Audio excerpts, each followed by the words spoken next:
Bom, você está acompanhando aqui o Jornal da Record News. Queria lembrar mais uma vez a você, né, que nós estamos em múltipla plataforma. Você nos acompanha aqui na Record News, no nosso Facebook, né, transmissão ao vivo no Facebook e também no r7.com, que é o site e é aqui o portal do Grupo Record. Vamos falar um pouco mais a respeito daquilo que aconteceu em Londres, que você acompanhou aqui praticamente ontem o dia inteiro e hoje também durante o dia inteiro. Mas vamos procurar um outro olhar sobre o que aconteceu na cidade de Londres. Para isso, nós convidamos aqui o professor de Relações Internacionais da Escola Superior de Propaganda e Marketing, o professor René Ozzy Cuquier. Professor René, boa noite, obrigado pela gentileza. Boa noite, René, tudo bem? René, acho que a primeira coisa que chamou a atenção hoje foi um ato público ocorrido numa praça de Londres, acho que foi no Trafalgar Square, também, lembrado, em que o primeiro prefeito de Londres, muçulmano, fez um discurso. Eu vi o discurso agora à tarde na CNN, e ele foi aplaudido pelas pessoas que lá estavam. E, ao mesmo tempo, um atentado reivindicado pelo Estado Islâmico. Aí eu fiquei confuso. O que está acontecendo? Acho que tem duas coisas. Primeiro, uma distinção clara que o tempo inteiro se tenta fazer, né? Dentro do mundo islâmico, ou dentro de qualquer religião, de qualquer grupo com vontades políticas, você tem uma parte desses grupos que são radicais e tem uma visão de mundo muito extremista, apocalíptica, e usam a violência e trabalham com a religião para alcançar os seus objetivos políticos. Então, acho que essa é a primeira distinção que tem que ser feita da religião num todo e daqueles que tomam conta ou usam a religião para o seu propósito político radical. A segunda questão, que talvez seja um debate interessante que o mundo está olhando, que é o choque de civilizações, né? Então, a ideia por trás do choque de civilizações não é tanto a gente se apegar se uma civilização é tão diferente da outra, mas se apegar na essência do conceito, que o Samuel Huntington, que foi quem escreveu sobre isso. E o Huntington, o grande insight dele era dizer que as pessoas vão brigar ou vão entrar em guerra por uma diferença de valores. Cultural. Isso. Que isso está exemplificado na cultura e na religião. Então, na verdade, são uma diferença de valores e isso pode existir até mesmo dentro de próprias religiões. Claro que ele dividiu o mundo entre civilizações, né, que são grandes religiões, civilização islâmica, a civilização ocidental, civilização latino-americana. Ele disse que existem diferenças culturais, de valores ali, que fazem essas civilizações não conseguirem conviver em paz. E aí ele explica alguns motivos por que as civilizações podem se chocar. E um deles é interessante, que as diferenças, elas não são qualquer diferença, mas são diferenças reais e básicas. Não é que nós estamos discutindo aqui ou debatendo a cor da roupa, não é isso. É como você acredita que você deve cuidar da sua família, qual é o papel da mulher na sua sociedade. Então, são diferenças bem básicas, difíceis de serem reconciliadas. Um outro fator interessante é a questão da globalização, que trouxe para essa história toda uma exposição. Então, agora, pela primeira vez, a gente tem acesso a informações sobre culturas e religiões e povos que nós não sabíamos antes. E vice-versa, né? Vice-versa. E isso causa atrito, porque o diferente me choca. Porque algumas das coisas são mesmo chocantes para certos padrões de culturas e porque a gente tem como uma noção de direitos humanos, de certo e errado, universal. Então, a gente descobrir que uma mulher violentada no Afeganistão, ela vai para a cadeia, isso é chocante. Sem dúvida. Isso acirra as tensões entre essas civilizações.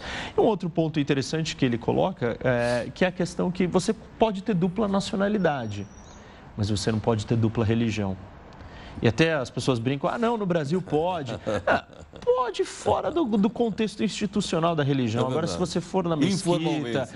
Informalmente. Se você for na igreja, se você for na sinagoga, e você falar, olha, não, eu tenho essas duas, você não vai ser aceito. Então, não existe. O mundo ainda não conseguiu incorporar essas identidades totalmente. Então, esses são pontos sinceros de diferença. Mas os estados não são laicos? Sendo laico, a questão da religião passa a ser uma questão íntima e não uma questão do Estado. Isso, mas a grande parte dos estados não tem essa separação. As democracias ocidentais consolidaram a ideia do secularismo, que é um Estado neutro. Então, dentro da democracia, o Estado tem que ser neutro. Como que ele vai ser neutro? Sendo laico. porque aí cada um escolhe a sua religião. A França levou isso a um extremo, no sentido do que não traga suas expressões religiosas para o espaço público, para a rua. Para a rua, nem para a escola pública, nem nada. Para lugar nenhum, nenhuma demonstração religiosa você pode trazer para a rua, porque ela quer garantir esse aspecto laico. Mas não é porque ela quer ir contra alguma religião, ao contrário, porque ela quer dizer, olha, não vamos trazer essas questões religiosas dentro do nosso dia a dia, senão isso vai causar problema. E essa história da evolução das sociedades, né? A gente lutou e houveram muitas guerras por causa das religiões. Então, a ideia do Estado moderno é acabar com isso. Só que dentro da França, quando a França impõe essas leis, isso gerou muito atrito. E sem falar nos outros países do mundo que estão muito distantes dessa ideia democrática de separar os dois. Um exemplo democrático e um não democrático, que eu conheço. Uhum. A Índia é um Estado democrático e é um Estado laico. Isso. Tem 1 bilhão e 200 milhões de pessoas. Lá. Quer dizer, a maioria é hindu, como você sabe, mas tem uma minoria como eu, que são budistas lá na Índia. E também tem muçulmanos, uma grande população também, muçulmana, mas com muita 30%, atenção. 30%. É um dos países com... Agora, vamos olhar um não democrático, como a China, por exemplo, que é um Estado laico também. Então, você tem as duas maiores populações do mundo, sendo uma democrática e outra não, debaixo de Estado laico. Isso, mas, por exemplo, as tensões religiosas na Índia, por mais que o Estado seja laico, elas ainda existem. De uma forma, a gente pode dizer que a Índia é um país que tem muitos ataques terroristas, alguns de origem política, mas outros existe a também tensão... de origem dos vizinhos. Isso, principalmente, que aí foi a quebra da Índia, né, com o Paquistão, que eram um país de origem muçulmana. Então, por mais que o Estado seja laico, isso não garante que a sociedade não vai estar apegada a essas questões religiosas e não vai querer brigar por isso, por esses valores. Quer dizer, eu posso entender então que o Estado laico é o seguinte: as religiões são tratadas com o assunto da intimidade das pessoas. Isso. É diferente quando o Estado é teocrático. Aí é outra como história. O Irã, isso. Onde outras religiões são, como é que eu vou te falar? Elas são aceitas, ou no mínimo marginalizadas, ou elas não têm o mesmo espaço. Admitidas. Elas são aceitas, toleradas, mas toleradas de canto, né? Toleradas. Não tragam muita coisa para nós, muito problema. Fiquem no seu canto que eu te aceito, mas é uma certa imposição e uma dominação, né? Certo. Em vários momentos da história, grandes religiões aceitaram outras também. Sem dúvida. Mas fique quieto, desde que eu esteja no comando. E não com regras iguais de convivência para os dois lados. Estamos falando de um Estado teocrático. Isso. Ou seja, de um Estado religioso. Religioso. Um Estado religioso. Só que o Estado, a natureza do Estado laico... Que é o que o Estado Islâmico quer. O Estado Islâmico quer a implantação do Estado religioso. Ele quer criar uma nação islâmica. Religiosa. Que segue os preceitos da lei religiosa. Agora, o primeiro passo para uma sociedade se tornar mais tolerante na questão religiosa ela ter um Estado que as regras de convivência não fazem distinções religiosas. Mas isso não garante que você não vai ter atrito e tensão religiosa.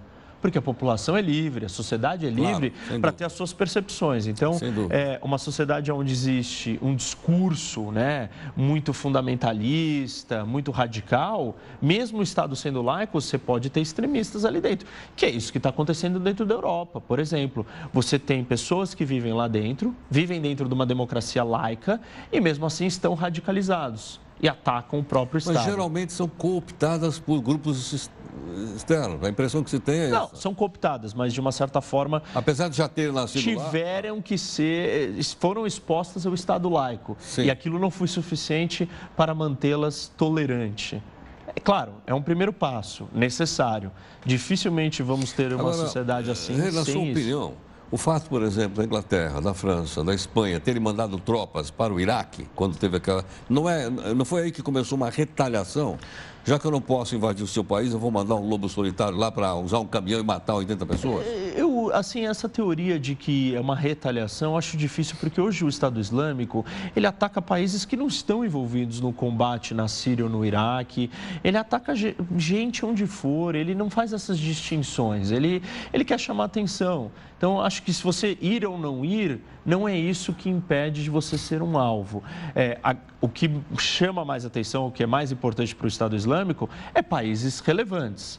Então, vale mais a pena atacar o Reino Unido, ou em primeiro lugar os Estados Unidos e depois a França, do que você atacar Portugal ou um país menor. Então, o Estado Islâmico ele tem um objetivo político de visar alcançar aquele que vai chamar mais atenção, aquele onde ele tem maior facilidade para fazer esse ataque. Então, tem países onde existem partes da população que estão mais radicalizadas, que não estão absorvidas, não estão assimiladas, e aí sim vai ser mais fácil deles cometerem um ataque terrorista.